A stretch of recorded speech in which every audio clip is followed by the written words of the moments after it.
बगहा में आदमी के हाथ में दम बा यार, अतरे दम बा। यही से न जिला नहीं खेबो न, यही से जिला नहीं खेबो न। पूरा ताकत से अपने माँ बाप और पुरखों की जमीन के सम्मान के लिए हम बोलेंगे जय बिहार। आपको बोलना है जय जय बिहार, जय बिहार, जय बिहार, जय बिहार। नमस्कार, हमारे नाम है प्रशांत किशोर, हमारा ही नाम है प्रशांत किशोर और हम नेता ना हैं। ये बरसात में रुआ सब इतना बड़ा संख्या में इजा जुटल बनी जा, सब आदमी समझ के आयल बा कि कोनो नेताजी यहाँ बिहार में एगो नया दल बनल बा जेकर नाम बा जन सुराज। एक चुनाव के चिन्ह स्कूल के बस्ता। तो नेताजी आके कहियो कि सब आदमी स्कूल के बस्ता पर वोट दी जा तो हमनी के बिहार में सुधार कल जाई, राउर काम होई, बगहा जिला बनी, राउर सब काम होई। ये रुआ सोच के आयल बनी।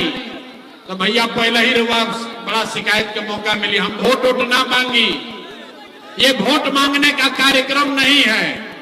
आपसे यहाँ कोई वोट नहीं मांगेगा। हम वोट काहे नहीं मांगते हैं भैया? वोट मांगे वाला तो हर एक 2 वर्ष पर हुआ यहाँ कोई ना कोई आवते बा। जे आईली है कहलस कि हमरा के वोट दे दो, हम आईब ना तो तहार सब काम हो जाए। ये सुन सुन के रउआ सब जीवन भर से वोट देले जाता नहीं जा। पहले 40-45 वर्ष तक हमने के सब आदमी मिलके कांग्रेस के राज बनावल, फिर 15 बरस गरीब के बेटा लालू जी के राज बनल। अभी 20 वर्ष से नीतीश बाबू कुर्सी पर बैठल बड़न। दिल्ली में हमने आपने मोदी जी को भी जिता कर देख लिया। आपका बगहा में, बेतिया में, आपका चंपारण में रहने वाले लोगों का जीवन नहीं सुधरा। तब आज पर हम कोनो प्रशांत किशोर रउआ हमार बात सुनो, हमरा पर भरोसा करके हमरा के वोट दे तो एक का गारंटी बाकी जीतला के बाद हम रउआ संगे धोखा ना करो। ए भाई, वोट से पहले तो सब बढ़िया बतियावेला, वोट के बाद रउआ संगे धोखा होला। इसीलिए हम वोट मांगते ही नहीं है। लेकिन अभी 15-20 मिनट में आपको एक रास्ता बताएंगे, गरीबी से निकलने का रास्ता। वो रास्ता रउआ सीख ली और फिर जिसको मन है उसको वोट दे दीजिए। वोट जकरा के बुझाए ओकरा के दे दी। लेकिन जो अभी रास्ता सिखाई, अगर वैसे वोट दीजिएगा तो और कुछ हो या ना हो, आपके लिए, आपके बच्चों के लिए यही बगहा में, चंपारण में, बिहार में बढ़िया पढ़ाई और रोजगार की व्यवस्था निश्चित तौर पर हो जाए। और अगर ना होके तब मुखिया, विधायक, सांसद, मंत्री के ना अपन बेटा, अपन भाई प्रशांत किशोर के गर्दन पकड़ ले। तब जकरा जकरा रास्ता सीखे के बाद अभी 15 मिनट तक अब आपस में बात नहीं खे करे के, कोई नारा ना लगी, कोई ताली ना बजाई। अब भाषण हो गई खत्म, अब 15 मिनट अब पढ़ाई हो गई शुरू।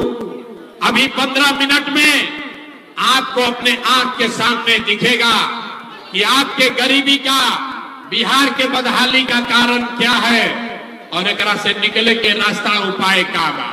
हमरा बात पर भरोसा नहीं के करे के, सबके अपना आंख से देखे के बाद, दिमाग से समझे के बाद अभी 15 मिनट में अब रउआ से हम 3 गो सवाल पूछब। हर आदमी को अपने जगह से हाँ या ना खाली बोले के बाद हाथ उठा के जवाब देते समय हाथ उठावे के बाद। हाथ काहे उठावे के बाद भैया? हाथवे में सब दम बा। इसी हाथ से जिसका बटन दबा दीजिएगा ओइजे से राजा पैदा हो जाएगा। तो जकरा जकरा रास्ता सीखे के बाद अब 3 गो सवाल पूछल जाई, ओकर हाँ या ना कह के जवाब देवे। तब हाथ उठा के अभी देखी अपन गरीबी से रास्ता निकले के रास्ता अपने आप रउआ दिखी। सारे लोग एक बार जरा सोच के बताइए, आपके गांव पंचायत में और कुछ हो या न हो, आपके लिए, आपके बच्चों के लिए बढ़िया पढ़ाई या रोजगार के व्यवस्था होके के चाहिए कि ना होके के चाहिए? अथवा सबके उठे के बारे भाई, हाथ सबको उठाकर बोलना है, होना चाहिए कि नहीं होना चाहिए? होना चाहिए कि नहीं होना चाहिए? होके के चाहिए। अरे भाई एजा के आदमी कितना समझदार बाड़ा। रउआ चाहे पढ़ल लिखल बानी की अनपढ़, हिंदू है या मुसलमान, अगड़े है या पिछड़े, महिला है या पुरुष, अमीर है या गरीब, युवा है या बुजुर्ग, सबने कहा कि न भैया पढ़ाई या रोजगार तो हो कहीं के चाहिए। इतना बात तो सबके पहले ही से पता बा। कोई प्रशांत किशोर किसी नेता का जरूरत नहीं है। आपको मालूम है अगर आपके लिए, आपके बच्चों के लिए बढ़िया पढ़ाई रोजगार हो जाए तो कोई मुखिया बने, कोई विधायक बने, लालू बने, नीतीश बने, मोदी बने, प्रशांत किशोर बने, अगर आपके बच्चे के लिए बढ़िया पढ़ाई रोजगार हो जाए तो आपका जीवन सुधर जाएगा। ये बात रउआ पहले से पता बा। अब देखी रउआ के दिखावत नहीं राउर बदहाली बर्बादी के कारण। सारे लोग एक बार जरा अपने अपने बच्चों का चेहरा याद कीजिए। सब आदमी अपन अपन लइकन के चेहरा याद कर ली जा और अपना लइकन के नाम पर एक बार ईमानदारी से बताइए, आप में से किसने जीवन में एक बार भी अपने बच्चों के लिए, अपने बच्चों के पढ़ाई रोजगार के लिए वोट दिया है? देखिए अपना जवार के आदमी की हालत देखी, चुप जैसे बुझाता कि बिजली के करंट मार देना। अभी कितना जोर से बोलनी, हाँ हे भैया पढ़ाई और रोजगार होके के चाहिए। अरे बाप रे, अभी माइक दे दी, आधा आधा घंटा आदमी खड़ा होके भाषण दी, कोई लालू जी के दोस्त दी, कोई नीतीश के, कोई मोदी के, कोई कांग्रेस के, कोई मुखिया के गरियावता, कोई सांसद के, कोई मंत्री के। अरे भाई आपने तो अपने बच्चों के लिए आज तक वोटे नहीं दिया तो दूसरे को दोष क्यों देते हो? अब कोई खड़ा होके कही कि भैया एक का गारंटी बा, पहले ही कहनी ताली नहीं खे बजावे के, हम नेताजी ना है, ताली नहीं खे बजावे के, अपना सीखे के बा। अब कोई खड़ा होके कही कि एक का गारंटी बा कि हमनी के अपना लइकन के पढ़ाई रोजगार खातिर वोट दिहल जाई तो हमनी के मिली। बिहार में तो हमनी के सब नेता के वोट दे के देख लेनी जा, आज तक हमनी के कुछ ना मिलल, तो एकर का गारंटी बा कि लइकन के पढ़ाई रोजगार खातिर वोट दिहल जाई तो हमनी के मिली? बिल्कुल इसका गारंटी है। जिसको वोट देना है दीजिए, लेकिन आपके बच्चे को पढ़ाई रोजगार मिलेगा ही मिलेगा। हमारा बात पर भरोसा नहीं खे करके अभी अपना आंख के सामने जादू देखी। सारे लोग तनी सोच के बताई जा, आज तक आपने जिसको भी वोट दिया उन नेताओं ने आपका और आपके बच्चों का, बगहा के लोगों का काम किया है कि नहीं किया है? नहीं किया तो हथवा उठा के हिलावे के बाद जोर से बोला भैया किया है कि नहीं किया है? ना सब लोग हाथ नहीं उठावा, हथवा उठावे के बाद हाथ उठाकर बताइए नेताओं ने आपका काम किया है कि नहीं किया है? किया है कि नहीं किया है? नहीं किया है ना? अब पलटिया जमत भाई, अब वीडियो में रिकॉर्ड हो गई, सारा समाज देखा है।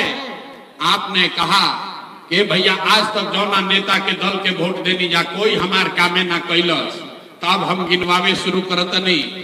सही बोला तो जोर से हाथ उठा के हाँ बोले के बाद, गलत बोलत तो ना बोल दे, बात खत्म हुई। जादू दिखी कि रउआ लड़का के पढ़ाई रोजगार कैसे मिली। पूरा बिहार में, बगहा में, यहाँ सभा में आए बहुत सारे लोगों ने 5 किलो अनाज के लालच में मोदी जी को, भाजपा को वोट दिया है। तब बिहार में, बगहा में चाहे जितना चोरी भ्रष्टाचार बा, 1 किलो चोरी करके यहाँ के लोगों को 4 किलो अनाज मिल रहा है कि नहीं मिल रहा है? अथवा उठा के बोले के बारे भाई मिलता है कि नहीं क्या मिला? 4 किलो अनाज मिलता है कि नहीं क्या मिला? आपने हमने वोट दिया, हिंदू मुसलमान बनके सब हिंदू लोग कहल ये भैया हमने के दशा कुछ होके पहले अयोध्या में राम जी के मंदिर बने के चाहिए। तो आपके बगहा में, आपके गांव देहात में नाली गली नहीं बना, स्कूल अस्पताल नहीं हुआ, बगहा में फैक्ट्री नहीं लगी, आपका बगहा जिला नहीं बना, लेकिन आपके वोट से अयोध्या में राम जी का मंदिर बना है कि नहीं बना है? ए भाई दो बार हिलाई अपना हाथ उठाकर बोले कि मंदिर बना है कि नहीं बना है? तो दो बार हिलाने पर काहे बोलते हैं? जोर से बोलिए, मंदिर बना है कि नहीं बना है? आपने, हमने वोट दिया, कई लोगों ने नीतीश कुमार के, आदमी कहल ना लालू के ना दे, मोदी के ना दे, हम तो नीतीश के वोट दे, हमने के पानी बिजली सड़क चाहिए। लालू जी के जंगल राज में बगहा में पानी बिजली सड़क ना रहे, तो नीतीश के बिहार में इसी भ्रष्टाचार वाले राज में बिजली के बिल 1000 आवे चाहे 2000, घरे घरे बिजली आई बा कि नहीं के आई? फिर हाथ देखो उठाओ रे भाई, हाथ उठाकर बोलो बिजली आया है कि नहीं आया है? आपने, हमने वोट दिया जाति के नाम पर। बिहार में आदमी कहेला जी ही चाहे मर जाए अपना जाते वाला के वोट दे। तो भैया आपके जात के नेता ने आपके लिए, आपके बच्चों के लिए पढ़ाई रोजगार का बात नहीं किया, लेकिन जाति के बाद जाति के गिनती जनगणना पूरा बिहार में करैले बन जा कि नहीं कंजा करैले? अरे जाति के जनगणना भइल बा कि नहीं के भाई? आपने, हमने वोट दिया सिलेंडर के लालच में। मोदी जी के लोग कहल कि अब सिलेंडर पर खाना बनावल जाए, तो भैया सिलेंडर के दाम 1000 हो कि 1200, घरे घरे सिलेंडर बटाई बा कि नहीं के बटाई? आपने, हमने वोट दिया मोदी का भाषण सुन के कि मोदी ने गुजरात में बड़ा विकास किया है। तो भैया मोदी गुजरात में तो विकास करता, पूरा देश का पैसा ले जाकर गुजरात के गांव गांव में मोदी फैक्ट्री लगा रहे हैं, और पूरे बिहार से, चंपारण से, बेतिया बगहा से आपके हमारे बच्चे गुजरात में जाकर नौकरी मजदूरी कर रहे हैं कि नहीं कर रहे हैं? ए भाई, तो कौना बात पर वोट देने की नाम मिलल? आपने कहा अपने बच्चों के नाम पर, ये भैया जीवन में अपना लड़कन के पढ़ाई रोजगार खातिर वोट ना देनी, यह जादू दिखावे आइल बानी। वोट तो ना मांगी, यही जादू दिखाते हैं। बोगे बबूल तो आम कहां से खाओगे? वोट दीजिएगा 5 किलो अनाज के लिए, तो रोजगार कहां से भेटाए? आपने अनाज के लिए वोट दिया, अनाज आपको मिल रहा है। रउआ मंदिर खातिर वोट देनी, अयोध्या में मंदिर बन गए। आपने बिजली के लिए वोट दिया, घर घर बिजली आ गई। आपने जात के लिए वोट दिया, घर घर जात के चर्चा गिनती हो गई। रउआ सिलेंडर खातिर वोट देनी, घरे घर सिलेंडर बटा गई। आपने गुजरात के विकास के लिए वोट दिया, गुजरात के गांव गांव में फैक्ट्री लग गया। आपने अपने बच्चों के पढ़ाई रोजगार के लिए वोट नहीं दिया, इसीलिए पूरा बिहार का बच्चा अनपढ़ और मजदूर बन गया।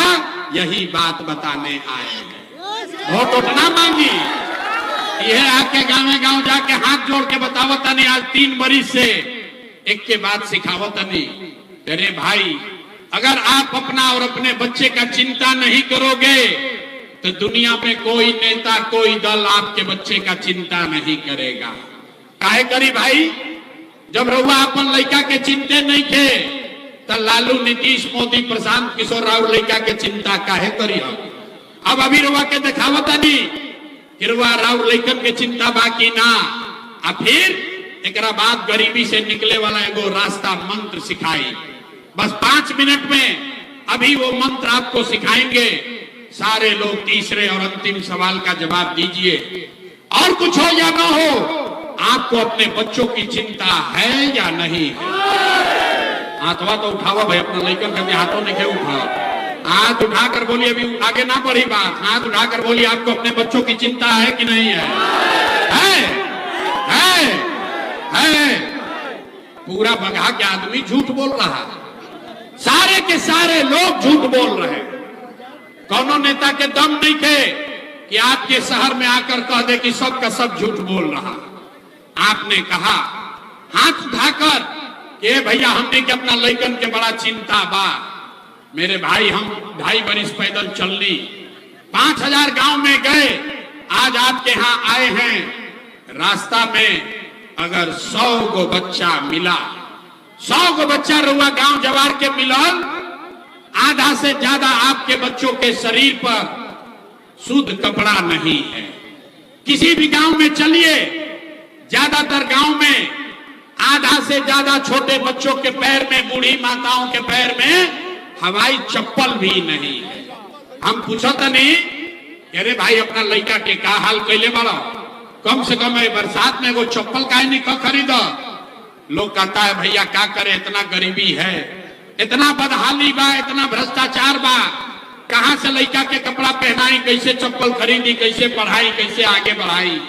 तो मेरे भाई, जिन नेताओं ने आपको और आपके बच्चों का ये हाल कर दिया कि आपके बच्चे के शरीर पर कपड़ा नहीं, पैर में चप्पल नहीं, खाने के लिए बढ़िया भरपेट भोजन नहीं, आपका बच्चा बीमार पड़ता है तो दवा डॉक्टर अस्पताल नहीं, वही नेता अभी 3 महीना के बाद यहाँ वोट मांगे तो जितने लोग हाथ उठाए थे, ज्यादातर आदमी जाति के नाम पर हिंदू मुसलमान बन के लालू के डर से मोदी, अब मोदी के डर से लालू का नारा लगा के 500 रुपया के लालच में 2 गो पाउच पी के, मुर्गा भात खा के उसी नेता को जाके वोट दोगे, वही नेता के जाके रुआ वोट दे। यहाँ कहता है कि हमको हमारे बच्चे का बड़ा चिंता है।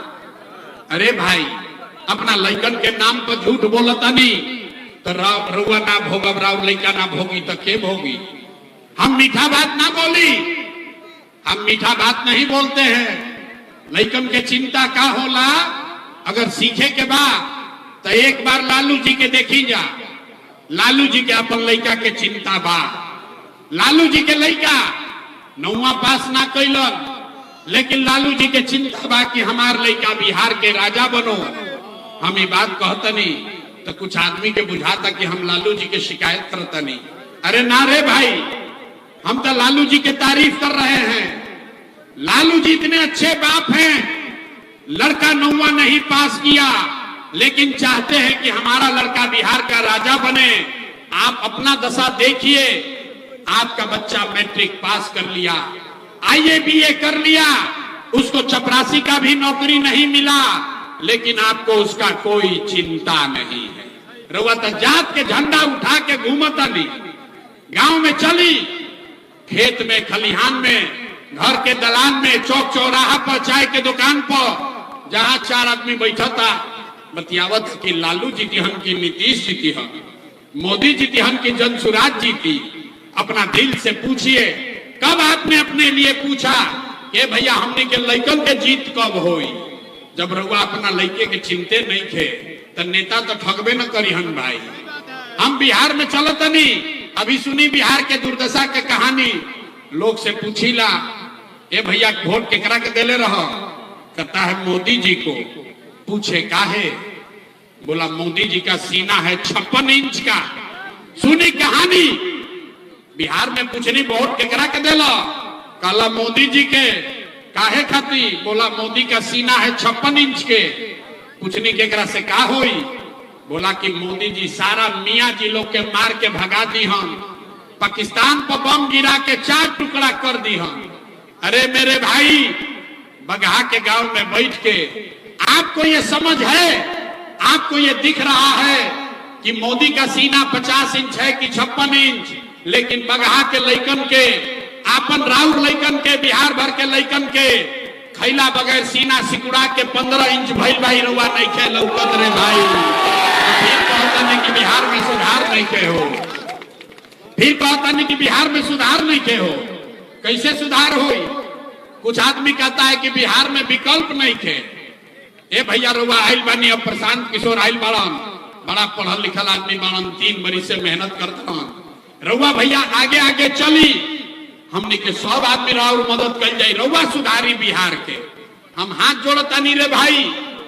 एगो प्रशांत किशोर के छोड़ी, अगर 10 गो प्रशांत किशोर आ जाइहन तब वो बिहार सुधरे वाला नहीं के। जब तक आप नहीं सुधरिएगा तब तक कोई बिहार को नहीं सुधार सकता।